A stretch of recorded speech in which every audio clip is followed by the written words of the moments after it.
Recruiting police officers from California is so bad right now that the city of San Francisco, their recruiting efforts are in Texas.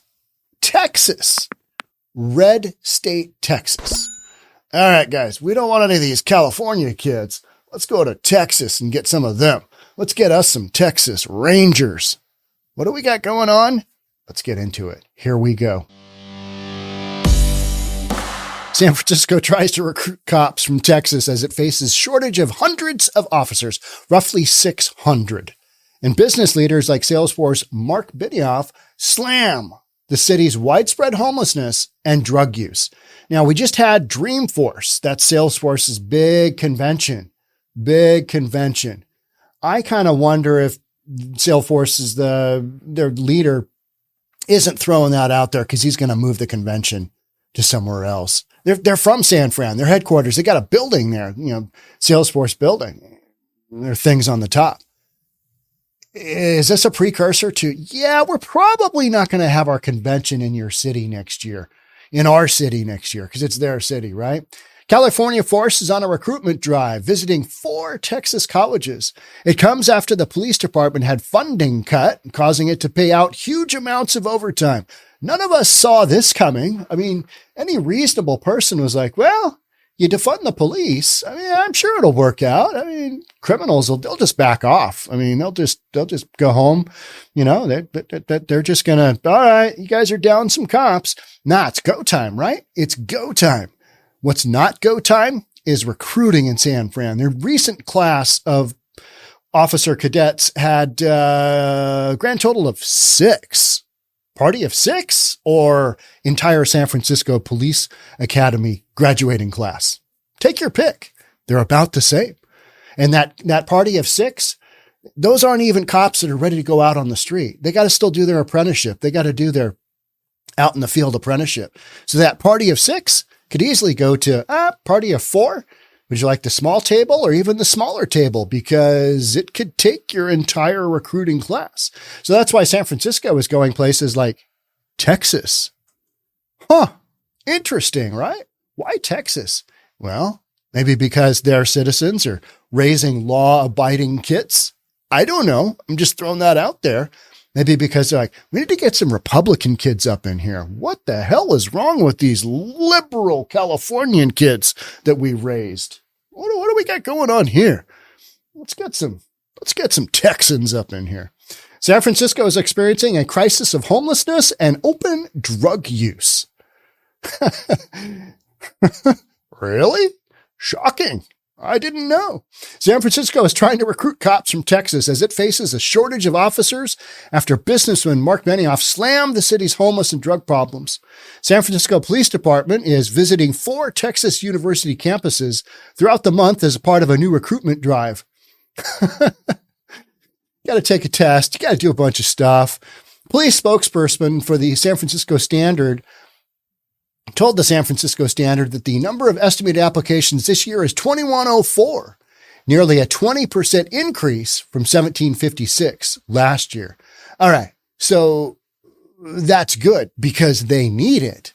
But the reality is you've still got tons of cops quitting, retiring, making lateral moves out of these departments into communities where housing isn't so expensive and they actually appreciate their police officers.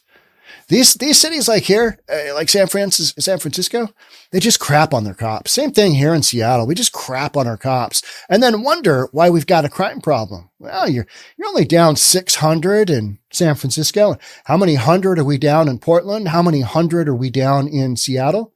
Hundreds. So to the point where your 911 calls are just, they're some of the longest. I know in Portland, one of the stories I just read was 911 response times were at an all-time high. All time. Because you don't have enough cops. It's not that hard to figure out, right? The recruitment push comes as the department faces staffing issues, causing it to pay out high amounts of overtime. Portland just went to double overtime, right? You work overtime? But getting that paid. It's October or November, something like that, right? So we've got Sam Houston State University. We've got, here it is. Yeah. Texas Southern University. Okay. That's in Houston. We got another one in Huntsville, Texas. We got Sam Houston State University. We've got Prairie View A&M, agriculture and mining. And that's in Prairie View, Texas. And then we've got Corpus Christi. We head to Texas A&M. We got Corpus Christi. How do you think that's going to go? Hey, you Texan, come to San Fran. You'll love it. I don't know. Let me do a quick search on that internet, and let me just see some. I don't think so. I mean, I could understand wanting to go to the big city.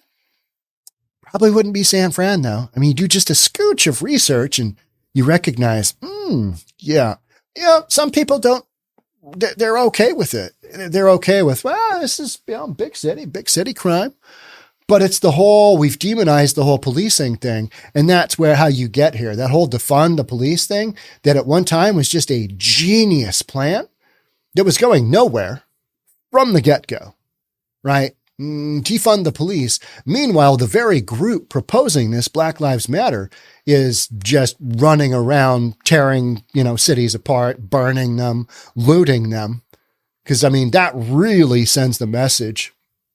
I was watching a video on some of the impact from Defund the Police that Mayor Ted down in Portland, and it was a video of two members from Antifa, and their message was essentially, we keep the community safe with violence, with acts of violence. Okay. So you're keeping it safe because you're extremely violent and trashing buildings and whacking, storefronts and looting storefronts. That type of violence somehow keeps the community safe. And it was just a lot of doublespeak. And who knows if those are even members from Antifa. It was just like, they were all blacked out and their voices were changed and their image was changed. It's just this whole, what are you even doing? So this whole concept of defund the police is it's absolutely haunting police departments across the United States. Minnesota they are on the struggle bus and they are headed to Nowheresville on struggle bus with recruiting. Who wants to be a cop in Minneapolis, right? Who wants to be a cop there? And if you're a thrill seeker, that's not the direction you want to go. The Standard reported that between 2017 and 2022, cops spent $88.9 million more on its employees, despite working fewer hours. Well, because the cops you do have, you have to spread them thin with overtime. Hey, I know you just worked 40 hours, but we need you to work another 40, because otherwise our city is going to be understaffed with police officers. And that is so many of these cities, these blue cities that have defunded their police. Now, red cities, they've had this happen, but just not in the same numbers, because in red cities, people don't want to be a cop either. We've basically vilified the policing profession, and there's no incentive to be a cop.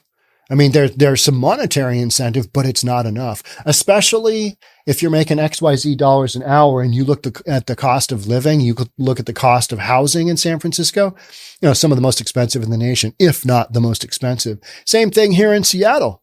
All right. You want to be a cop? You want to be a cop in Seattle? You're going to have to commute pretty far. Some days, you're going to have an hour commute. I look at commute times from Everett, which is our major city to the north, and then also Tacoma into downtown Seattle. Sometimes it's an hour and a half. That's not going that many miles. It's just, you've got a super dense city now and you got a lot of people, and traffic here in Seattle is horrific. It is terrible because our roads are so small and we've had no foresight to create these big, huge, interstates. You go to Texas. Texas just has open land where they can, we got half a mile swath for our interstate. So if we got 8 lanes now, well, we can expand it to 12, and we're not doing condemnation, eminent domain, where we're taking over people's houses because we've already planned for that. Seattle, we're just wedge, freeways wherever we can get them in, and wonder why they're all, wiki whack and traffic is horrific. The 4 Texan universities being targeted are Texas Southern University. We just talked about all those. Following widespread calls for reforms that swept the nation following the murder of George Floyd, the department in the California city had its funding cut. That was defund the police. Defund police. Now Mayor London Breed is just screaming, we need to get rid of these drug dealers. We need to incarcerate people for open, fentanyl use. And we need some more cops up in here pronto. It's like, okay, yeah, but we told you that before you went down this crazy train. Now you're trying to make up for it. Good luck with that, right? Mayor London Breed was one of the first to openly speak out in support of defunding the police. Even here in Seattle, and I've talked about this fairly often, our Mayor Jenny Durkin, she was not on board. She was like, yeah, I see where this is heading. And this may not be our best concept ever, folks. I would, and it was kind of like on the down low. I would probably recommend that you don't defund the police, even though I know you guys think this is a genius idea. And I mean, how could this not work out? Let's not defund the police. Yeah. So you had some mayors. Now she's a former prosecutor and she's like, is she a district attorney? I can't remember what she was. Worked for the federal government. She was a no-go. Mayor Jenny Durkin was a no-go. All right. Yeah. But here you've got Mayor London Breed.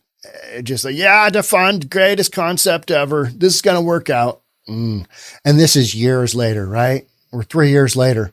Like, oh, yeah, we're still shy on cops. During a July 2020 press conference, Breed said, we chose to change how this city and how this country treats our young black men. Did ya? Okay. All right. Breed announced $120 million would be cut from the police and sheriff's departments to reinvest in programs that help black and brown communities. How are those black and brown communities doing now, post defund the police? Statistically, what does that look like?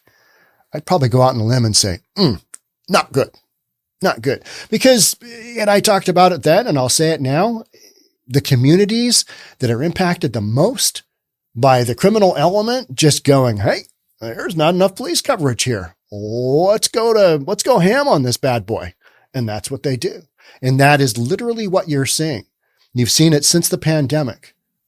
Just some crazy criminal activity, right? Man, one of my podcasts yesterday on the private channel, reasonabletv.com, we can't talk about drugs on this channel. We can't talk about actual violence. We can't talk about a lot of things because it gets demonetized and then you can't push it out. So we're on Rumble with the private channel, right? We're in there with Russell Brand, who's being, oh man, that guy is just taking it, even though nothing has been proven.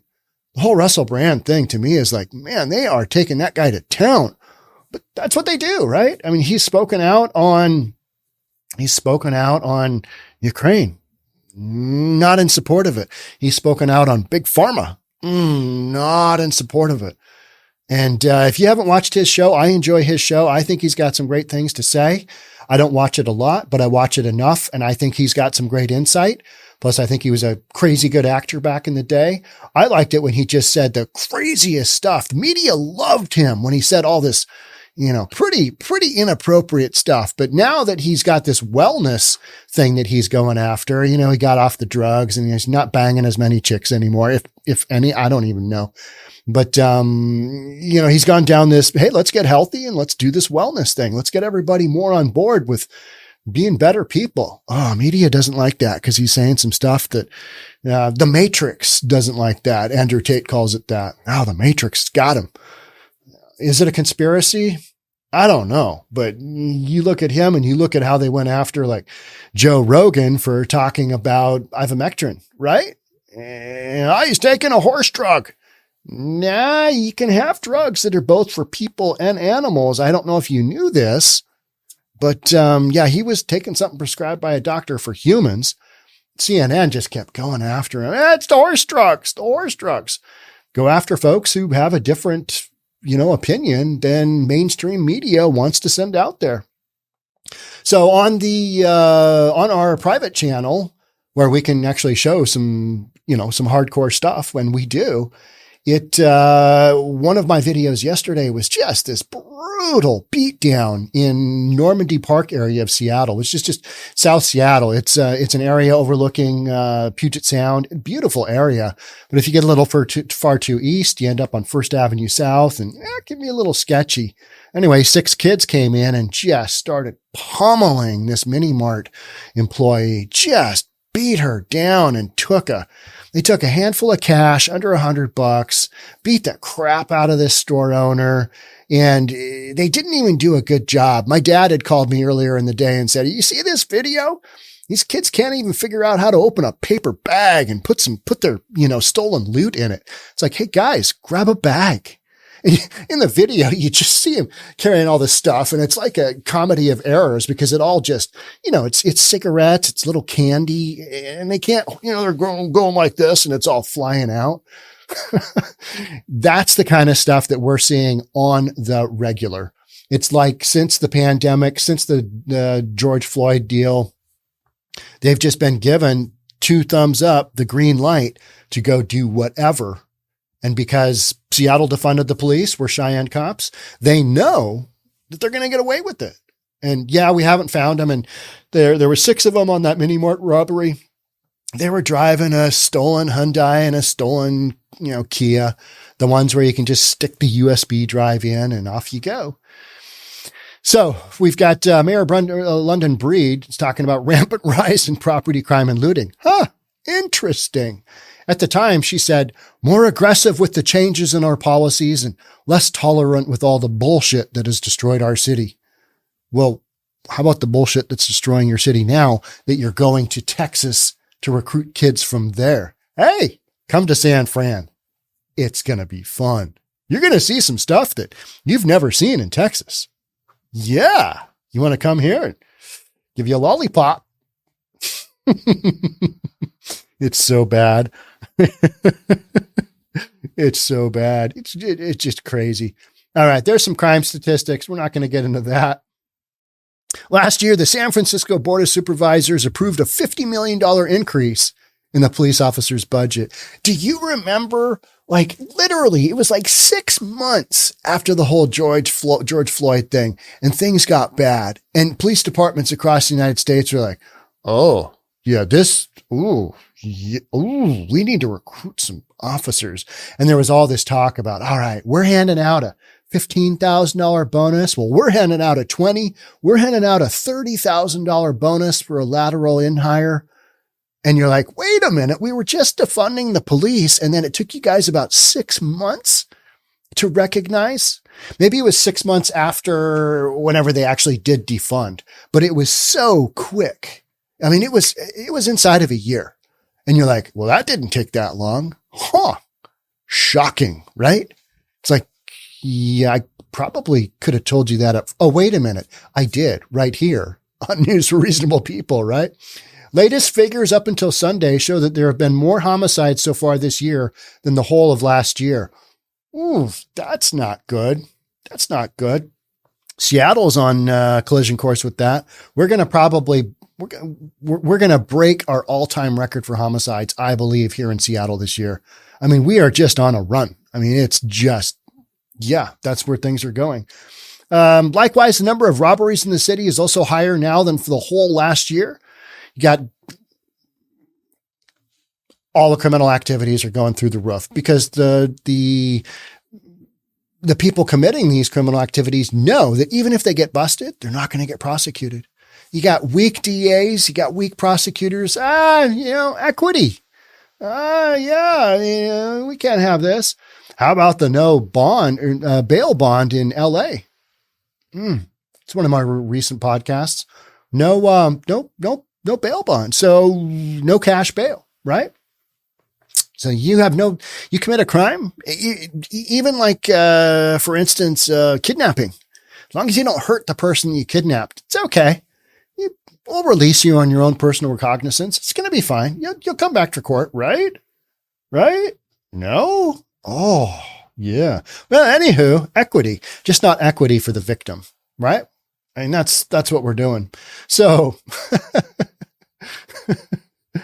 It comes after Salesforce CEO Mark Benioff said that he had pushed officials in the city to clean the place up before the company's annual conference. He also said, hey, let's have Dreamforce every day in San Francisco. Well, what they did, and just like Seattle, what Seattle did is you polish the turd. You take the areas of the city that are going to be impacted the most by having Taylor Swift come in, by having, these big events come in. And you clean that up. The All-Star game in Seattle. Well, let's clean up right around the stadium and all the area surrounding. Literally went through and cleaned up SoDo, which is south of the dome, south of the Kingdom, which is no longer there, but we still call it SoDo, right? So went through all those areas, cleaned them up, and you did major emphasis on those areas. You can't do that every day because other areas of the city got neglected. And guess what? Yep. Homelessness explodes in those areas. It's whack-a-mole, right? So until you start getting these people, these crazy people that are on drugs into either mental institutions or medicated or however you're going to handle that, or into treatment, you're dealing with a fixed and ever-growing number of people that are causing what we're talking about here. AI convention Dreamforce, which draws 40,000 people from around the world, according to the company, was held in the city last week. During a press event on Wednesday, Benioff said, we put a lot of pressure on the city this year. It looks great. It's very safe right now. We're moving in the right direction. Well, he's got to say that because he just put 40,000 people into the city and he doesn't want to risk their safety. So he's going to say, hey, it looks great. Well, the area right around where we're holding our convention looks stupendous. Outside, don't go there. Benioff, 58, held the event at the Moscone Center, which is an area that is currently facing issues including homelessness, crime, and open-air drug markets, according to him. It is to the south and east of the Tenderloin. And it's sketchy. It's been a sketchy area, but they went through and they cleaned it up, polished that turd. All right. And so it's been, a couple of weeks now? And, it's like those areas of Seattle that I said got cleaned up. You go back there now, guaranteed you got a bunch of tents, right? That's just how this goes. It's whack-a-mole. Let's see what else we've got here. The whole Benioff thing was pretty big. Things are getting better in San Fran. Well, yeah, maybe. But, deaths from accidental overdoses in San Francisco. We can't talk about that because powers that be don't like talking about drugs. So overdose deaths are continuing to rise. That's one thing that is inevitable, right? In this storyline, that's inevitable because you're not getting people off. We're not doing anything to really get people off the hooch, off the dope. And so expect these issues to keep going.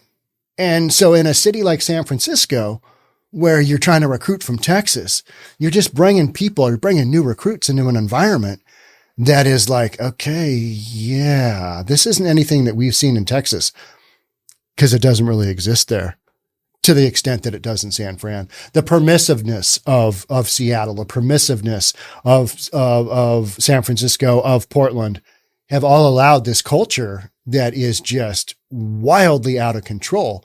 And we don't really know what to do. We're scrambling. In Portland, they are literally scrambling. They're going to go on a field trip to Portugal, because Portugal decriminalized their drug scene about 20 years ago. But they have the ability to put people into treatment. Portland doesn't. Portland is dead last at putting people into treatment in the United States. So you got some of that in San Francisco as well. You got California, most of these West Coast states do not have the ability to really help out their own people. Meanwhile, we're sending literally billions of dollars over to Ukraine. What? Why? How come? Yeah. Meanwhile, and we've got an open border. Bring them on in. Bring your fentanyl in. All these cycles of things that are working against each other. And so that's why San Fran is recruiting in Texas. Let's get some new blood in here. In defense of San Fran, they recruit from all over. These police departments recruit from all over. And so, yeah, they're recruiting in Texas, but they're recruiting in a lot of other areas as well. But I think the bottom line is that folks in California are already aware of, oh yeah, we know what San Fran's all about. Whereas in Texas, maybe you don't. Maybe you kind of lived in your bubble of your world, and that hasn't been a big thing. And a lot of people still want to go to California. You ask the illegal immigrants coming across the southern border illegally where they want to go, and you'll see it time after time after time. I want to go to California. I want to go to California. I want to go to California. It's either California or New York City. They want to go to one of the two because they've heard New York City will accept anybody. And, there's a population of whatever whatever country they've been, come from, and they can, plug into that population. People just want to go to California because they've seen all the movies and they're like, I want to go there. And then they get to San Francisco and they're like, oh, yeah. Oh, what do we have here? What's going on here? So, you've got this thing where people still want to go to Cali. I hope for those kids that go from Texas to California, they're going to get a life experience, right? They're going to get a life experience. Might not be positive, but they're going to learn how to learn to deal with conflict. Yeah. All right. That's it for me on this one. Thanks so much for being here. I'll catch up with you in the next one. Bye for now.